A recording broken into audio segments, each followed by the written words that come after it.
Tregtarët e të vetmit treg në qytetin e Kuçovës kanë 2 ditë që protestojnë përpara ambienteve të bashkisë për shkak të rritjes menjëhershme të taksave nga kjo e fundit.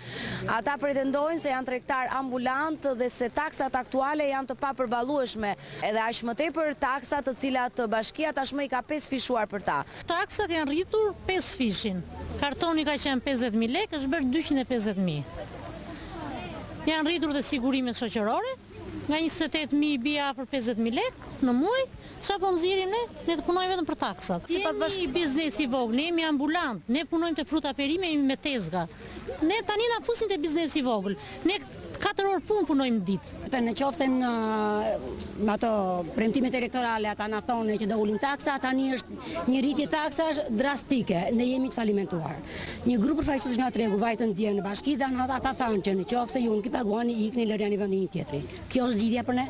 Ku do vëmë ne? Protestat do vazhdojnë edhe ne kemi marrë një vendim që mos të paguaj asnjëri, mos të bëj asnjë lloj pagese, asnjë lloj takse derisa të ndryshoj ky vendim që është marrë. Kjo i ka detyruar tregtarët që të fillojnë protestat, të mbyllin dyert dhe qepenat e dyqaneve të tyre dhe të drejtohen në një takim me kryetarin e Bashkisë së Kuçovës. Si shprehen dhe vetë tregtarët, i gjithë kjo rritje taksash për ta dhe familjarët e tyre do të thotë falimentim.